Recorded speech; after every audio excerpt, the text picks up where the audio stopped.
გამარჯობა, მეგობრებო და გიბრუნდებით ცხელი სიახლეებით. შეუჩერებელი კვარაცხელია, საკამათო მომენტი და ახმაურებული ფრანგული და იტალიური მედია. მამარდაშვილზე და ალისონზე საუბარი არ წყდება. რას იძახის ლივერპულის მეკარეების მწვრთნელი? ვიდეოს დაწყებამდე კითხონა დამიფასო ჩრომა და ავიდეთ ტრადიციულ 2000 მოწონებაზე. ასევე ჩვენი მიზანია რომ 90,000 გამომწერზე ავიდეთ. ამიტომ თუ ახალი ხართ ხონა ნუ დაიზარებ არხის გამოწერას. ეს სულ რაღაც 2 წამის საქმეა. ყველას მადლობას იხდით, ვინც ჩემი ეს 2 პატარა თხოვნა გაითვალისწინა და მოდი დავიწყოთ.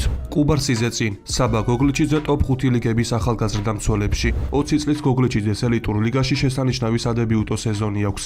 ახლახან მან სერიაში პირველი საგოლე ქმედებაც მიითვალა. ევროპის ტოპ 5 ლიგებში ახალგაზრდა მცველებს იშვიათად ენდობიან და საბა აშკარად გამონაკლისია. ქართველმა მცველმა ჩემპიონატის 30 მატჩში მიიღო მონაწილეობა. 21 წლამდე მცველებს შორის კი მასზე მეტი ელიტურ ლიგებში მხოლოდ 2-მა ითამაშა. ესენი კი კრისტიან მოსკერა და პაუ კუბარსი არიან. ლალიგაში ერთი ტურით ნაკლებია გამართული ვიდრე იტალიის ჩემპიონატში. ამიტომ ვალენსიას მცველმა 32 მატჩში მიიღო მონაწილეობა. ბარსას 18 წლის ტალანტმა კი 21 მატჩში. თუმცა საბა კუბარსის სასტარტო თამაშებითაც და მოედანზე გატარებული წუთებითაც უსწრებს. ის კი ტოპ 5 ლიგებში მეორეა. როგორც ხედავთ, სერიაში გოგლიჩიძესთან ახლოსაც არ არის რომელიმე მცველი მის ასაკში.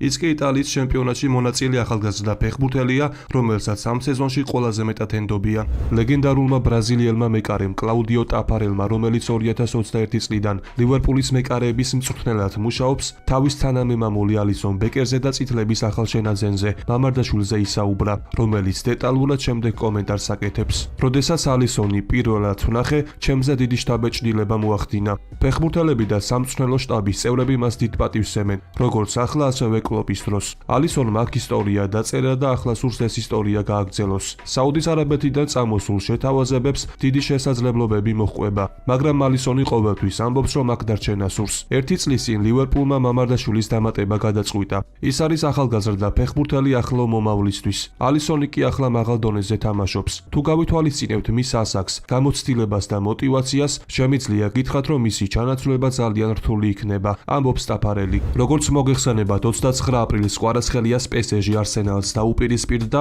და მეტოქე 0-1 დაამარცხა. ლუის ენრიკემ კვარაცხელია სასტარტოში შეუცვლელად დათამაშა. მეოთხე წუთზე ქართველი ფეხბურთელის საგოლე პასის შემდეგ უსმან დემბელემ გამარჯვების მომტანი გოლი გაიტანა. მე-16 წუთზე კი კვარაცხელია მეტოქის საჯარიმოში ბრწყინვალედ იმოქმედა და მეტოქის სამფეხბურთელს გასცდა. ის კი თამაშის წესების დარღვევით შეაჩერეს, თუმცა პენალტი არ დაინიშნა. ობიექტურობისთვის უნდა აღინიშნოს, რომ ქართველი ფეხბურთელი პენალტის დანიშნოს იმსახურებდა.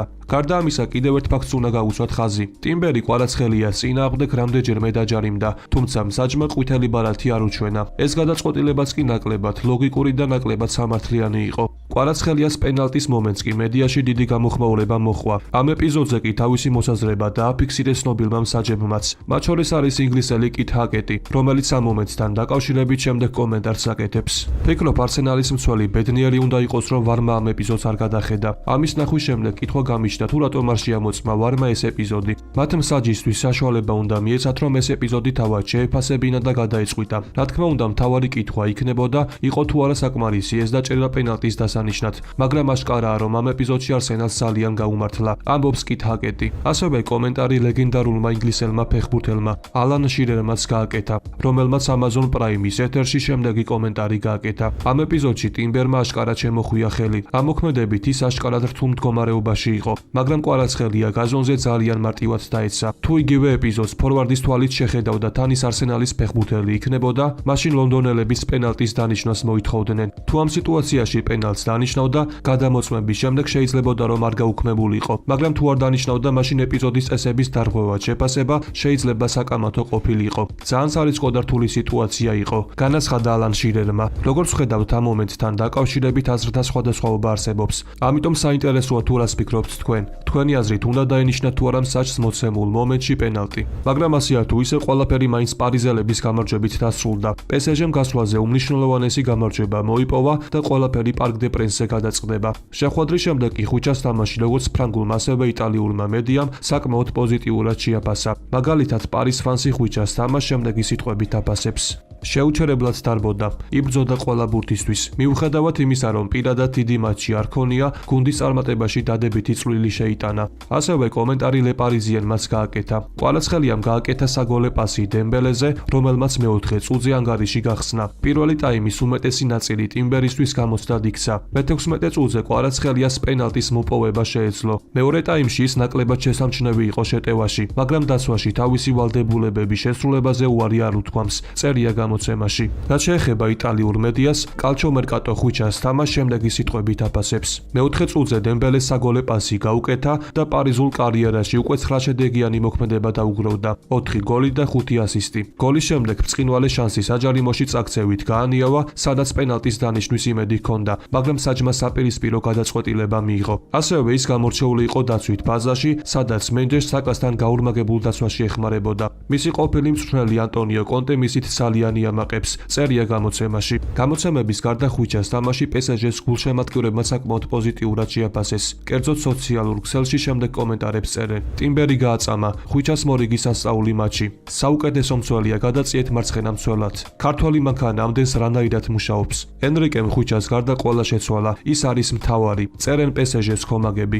როგორც მოგეხსენებათ, ამ შეხვედრის საუკეთესო მოთამაშედ ვიტინია დასახელდა, თუმცა ლეგენდარულმა იტალიელმა მწვრთნელმა ფაბიო კაპელომ კვარაცხელია გამოარჩია, რომელიც ქართველზე შემდეგ კომენტარს აკეთებს. პირადად ჩემთვის მატჩის საუკეთესო ფეხბურთელი კვარაცხელია იყო. მან ჩემზე შთაბეჭდილება მოახდინა, რადგან არასდროს მინახავს ამდენი ერბინოს. ამასთან პარი სენ-ჟერმენის ნახევარდაცვის დომინაციაც ვიხილე. შეხვედრის საუკეთესო მოთამაშის ჯილდო ვიტინიას მისეს, მაგრამ შეეძლოთ, რომ PSG-ს ნებისმიერი ნახევარმცველი გამოერჩიათ. პარიზელებმა შთაბეჭდილება მოახდინეს თავიანთი ფიზიკური კონდიციებით. როდესაც ისინი პრესინგზე ადიოდნენ, მეტოქეს წნეხის ქვეშ სწრაფად აქცევდნენ. არსენალი კი სხვანაირად მოქმედებდა. ისინი მოედანზე დადიოდნენ, განაცხადა კაპელო. მე კი გეტყვით იმას, რომ PSG არსენალის წინააღმდეგ განმეორებით შეხვედრას 7 მაისს პარკ დე პრანსზე გამართავს. ასევე ამ გამარჯვებით PSG პირველი ფრანგული კლუბი გახდა მარსელის შემდეგ, რომელმაც ჩემპიონთა ლიგის ნახევარფინალში მეტოქის მოედანზე გაიმარჯვა. ეს კი ბოლოს 1991 წლის 10 აპრილს მოხდა, როდესაც მარსელმა მოსკოვში ადგილობრივ სპარტაკს სლია. ახალი მწვრთნელი და სატრანსფერო სამიზნეები. მადრიდის რეალის საფხულის გეგმები ცნობილია. დემბელეს ტრავმა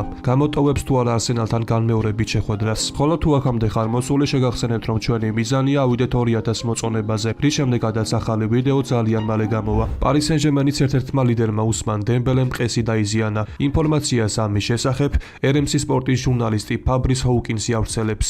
ასევე ამასთან დაკავშირებით ესპანელმა სპეციალისტმა ლუის ენრიკემაც ისაუბრა, რომელმაც განაცხადა, რომ ფრანგ ფეხბურთელს დღეს გამოკვლევა ჩაუტარდება, თუმცა ტრავმა სერიოზულად არ გამოიყურება. ასევე კომენტარი თავად ფრანგმა ფეხბურთელმაც გააკეთა, რომელიც შემდეგ ინფორმაციას გვაწვდის. მე მცირედი რაღაც ვიგრძენი, ყველაფერი კარგად იქნება, განაცხადა დემბელე. აქედან გამომდინარე ტრავმა სერიოზული არ უნდა იყოს და დიდი ალბათობით დემბელი არსენალთან განმეორებით შეხვედრას არ გამოტოვებს. მადრიდის რეალში დიდი ცვლილებებია მოსალოდნელი. კარლო ანჩელოტი სეზონის ბოლოს გუნდს 100%-ით დატოვებს და თუ ყველაფერი გეგმის მიხედვით წავა, სამეფო კლუბს შაბი ალონსო ჩაიბარებს. მხარეები მოლაპარაკებებს აგრძელებენ და საკმაოდ დიდია იმის ალბათობა, რომ შეთანხმება უახლოეს კვირებში შედგეს. რაც შეეხება ზაფხულის სატრანსფერო გეგმებს, რეალ მადრიდი ტრენტ ალექსანდარ-არნოლდის გარდა მინიმუმ 2 ფეხბურთელის დამატებას გეგმავს. განიხილება მარცხენა მცველისა და ცენტრალური ნახევარმცველის ტრანსფერები. როგორც დადასტურდა კლუბში ძალიან მოსწონთ მილოშ კერკეზისა და ალექსის მაკალისტერის კანდიდატურები. თუმცა ზაფხულის სატრანსფერო ფანჯრის მოახლოებასთან ერთად მოსალოდნელია, რომ